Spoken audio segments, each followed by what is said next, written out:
All right. You are listening to an episode of Transparency and Merit. And I'm JP. I'm here with Brian. I want to talk a little bit about last night's episode, John Wayne statue removed by cancel culture. What do you what's going on with you and what do you got?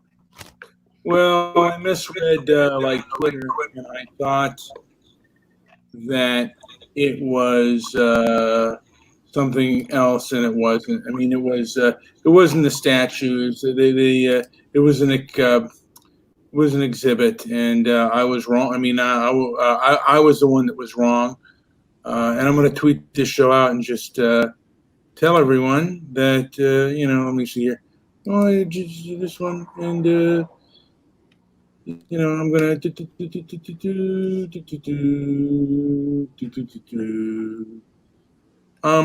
do it here. If I don't care, I'm gonna put it out there that I just want because I just want people to kind of be aware that I was totally. Well, that's the thing, man. It's like with a million things that happen on the internet every day, it's inevitable that we find articles and links that kind of persuade us to think one way, and we should vet it out a little better. It's a challenge that this brings to our attention, and that we should be more diligent on it. But we're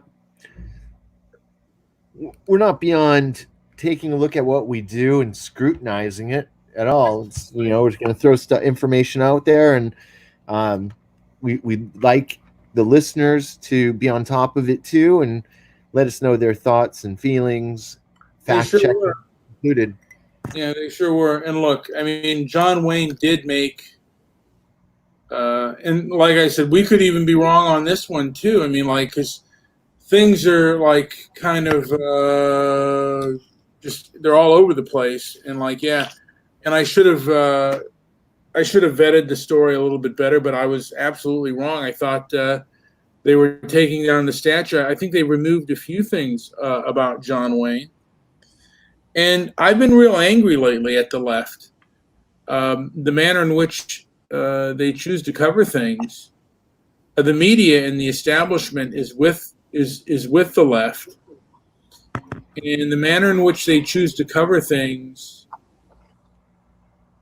is not that good. And there's so much activist journalism out there, and there's so much censorship right now on the internet.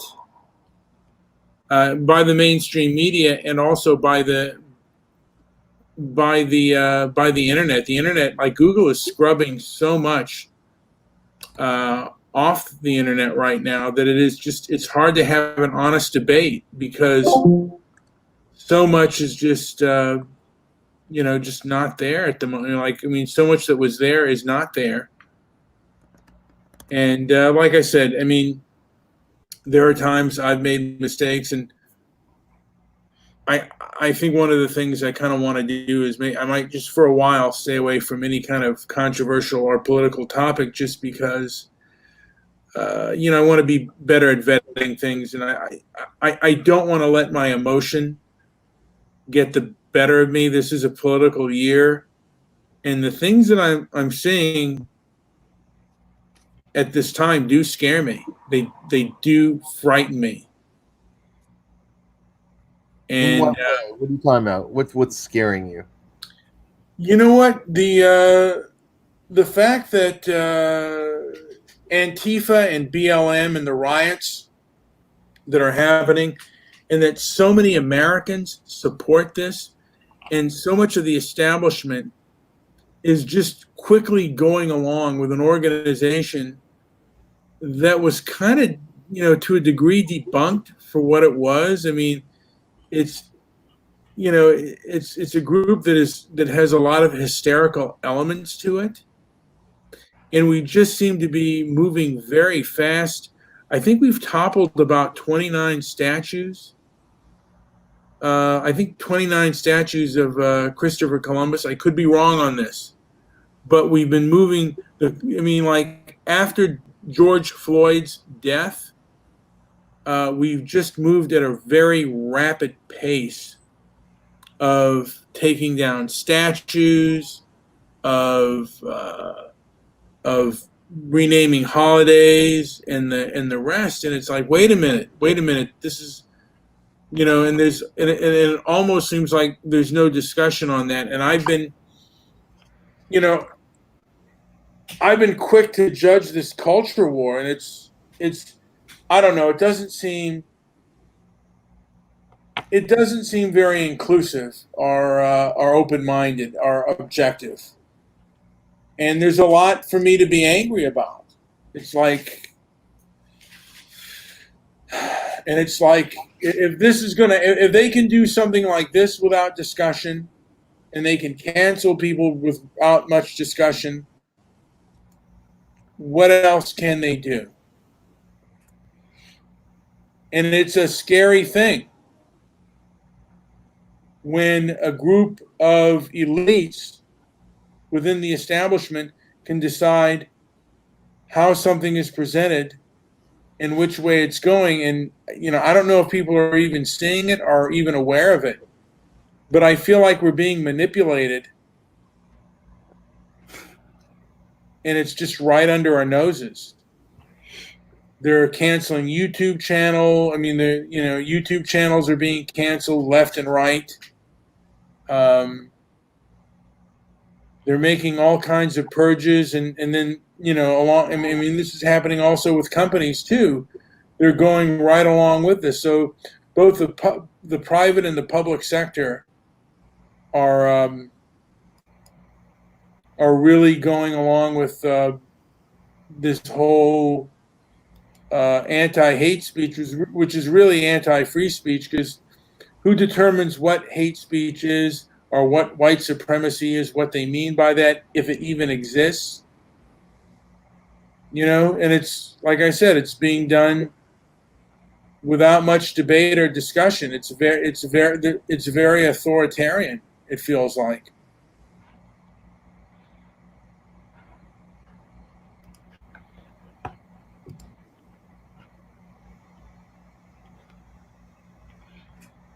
And it's kind of put me to a degree into a fighting mode. Like I've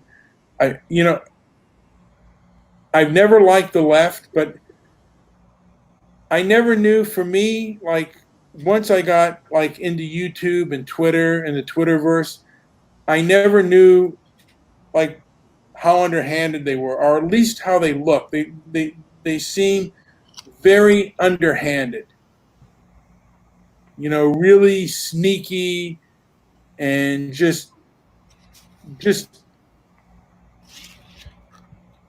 it's just not straight up. And I guess to a degree, I feel like they're trying to do psychological, like when some of them tweet to me, I feel like some of them are trying to do a form of psychological, like warfare on me. It's like some of those like games they're playing, like they do veiled threats and things like that, and some of the things that I've heard that they've done is just awful. And it makes me angry that any group kind of supports this. These people make me angry, because like I said, I feel that they're dishonest, and they're really underhanded people. I could be wrong on that, Maybe they're upfront, maybe they're noble, but I don't think they are. And Debbie says hello. Debbie, we did, I made a boo-boo, Debbie. I think I made a boo-boo anyway. And that's what transparency and merit's all about. We look at the evidence, and the gentleman a gentleman brought that to the attention as I was looking at the comments, that the statue is not going to be removed. And I had to vet it a little bit, but it seems like he's absolutely correct that it's not. And like I said, I let my emotions get the better of me. And So why don't you repeat again what didn't happen? What did we report? Well, I And what? reported that at USC they were going to remove John Wayne's statue. And that's actually not what they're going to do. They are actually removing. It's an exhibit or a film. I think it's a film retrospective, and that's been taken away because the most notable thing is what he said in his Playboy interview. And by the way, we do have that Playboy interview on our inflammatory talk page. All of it, like it's done in kind of a robotic thing but it speaks about a lot of what he felt and the like. And there's not been, I would like to see further discussion on why that was, because I think there's more to that Playboy interview than people kind of give it. Well, certainly there's a contextual issue that some people will fall into. You gotta hear the whole thing out. We've posted it on an old video where the entire article's read. Yeah, and it really goes into like and at the time the Black Panther Party, which was which was a Marxist party. Same thing with BLM. BLM is heavily influenced by Marxism. They have Marxists in their ranks. And like I said, BLM is heavily Marxist, and there are, a lot of people believe that, the Black Panther Party at that time had a lot of criminal elements to them. Huey Newton, from my understanding, was a crack. I mean, he died of crack. He was shot. I think he was shot by a drug dealer, and was a known crack addict when he was killed. So, and there were, there's all kinds of evidence. What year was that, or about? When Huey Newton was killed. Huey Newton died in '89, I believe. Let me look that up real quick, unless it's been scrubbed from the internet.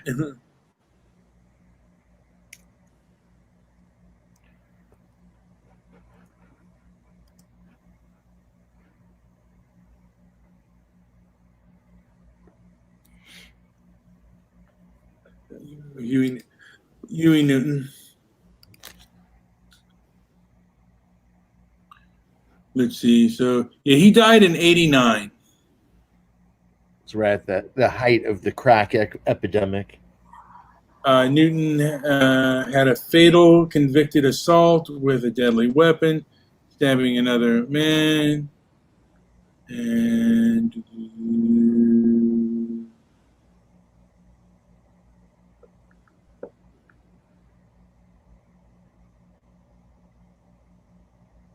it's where he died. Oh, death. On August 22nd, 1989, Newton was murdered in the neighborhood of Lower Bottoms in West Oakland, California, within days. Tyrone Robertson was arrested as a suspect. He was on parole and admitted the murder to the police, claiming self-defense. Though the police found no evidence, Newton was carrying a gun. In 1991, Robinson was convicted of first-degree murder and sentenced to prison for 32 years. Robinson stands that the motive was to advance in the Black Guerrilla family, a Marxist, Leninist narcotics prison gang, in order to get a crack franchise. Newton's funeral was held at Baptist Oakland Church. Some 1,300 members were inside, and 500 were listening to the service. Newton's achievements. Okay, so and again, I think he was. I could be wrong, but I'm pretty sure that Newton had become addicted to crack cocaine as well. I think he was a drug addict as well, and he. Let me see here. In 1974, Caitlin Smith, a 17-year-old Oakland native working as a prostitute, was shot. She died 3 months later. According to the prosecutor handling the case, Newton shot Smith after a casual exchange on the street during which she referred to him as Baby, a childhood nickname he hated. Newton also alleged to have assaulted his tailor. So this, yeah, I mean, and there was also evidence that one of the Black Panthers also murdered a prostitute in Cuba. And there's a lot of nasty things that the Black Panthers did and were like kind of known to have done. David Horowitz kind of mentions this in passing, that they were a street gang, and a lot of them had really thuggish kind of backgrounds, and it was, not as noble as people make it out to be. The same thing with Black Lives Matter. There's not a lot of these people are narcissistic opportunists who are into drama, and they're not noble, good people. And just a thought out there. And I feel a lot of people are giving into this, and it's not good for the country, and it's not good for. I don't think it's good for the West as a whole, because I'm seeing this also happening in Europe, particularly in England, where there have been like 1,400 rapes from Muslim grooming gangs. And from my understanding, and I could be wrong on this as well, the police have yet to release the reports. And if they have any protests regarding these British girls in London, they will be attacked, physically attacked by Antifa and other so-called anti-racist groups, including the Muslims. And, the thing is, you can't mention the bad things that some of these individuals do. And it's kind of sad to me. And that's really the story of the grooming gangs in England have really put a craw on to see BLM out there, and then for the leadership that's been involved in looking into these grooming gang reports not to release it. It's been a craw on my side. It grinds me, and it makes me angry. And there's so much out there that I think that our government lies about, and that other countries also that should know better, that are Western democracies, lie about. That it kind of makes me angry, and just seeing this large cultural shift has upset me.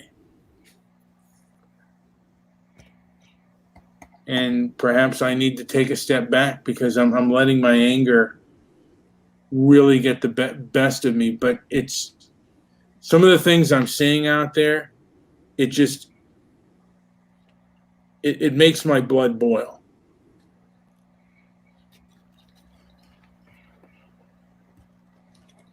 And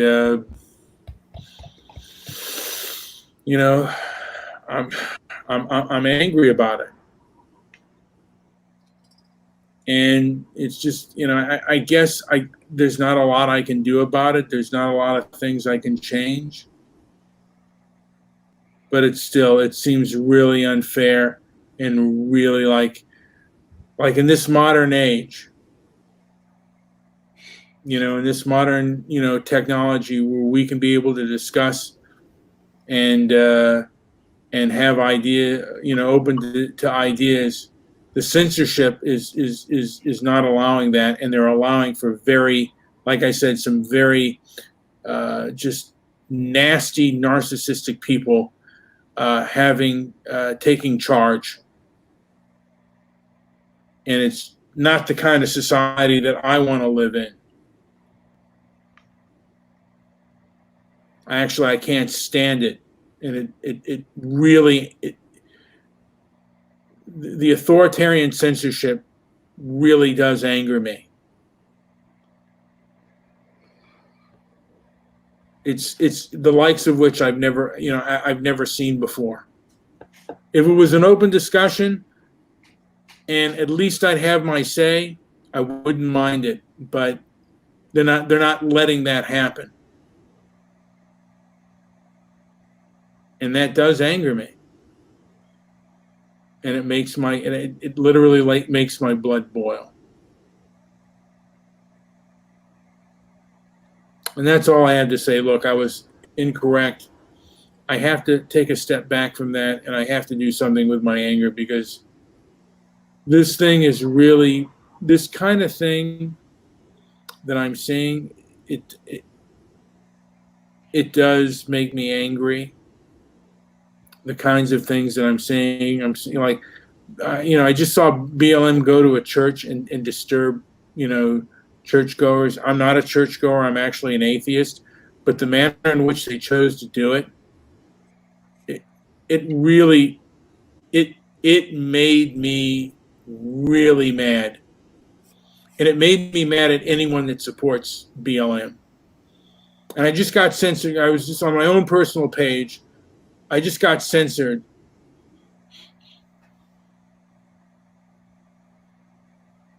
because I was making my points known. But they, after a while, they tend to censor me, or they get intellectually dishonest with me. And it does, like I said, some of these guys, it's like you don't like them because they're not going to be fair. They're not going to deal with you in a fair and noble manner.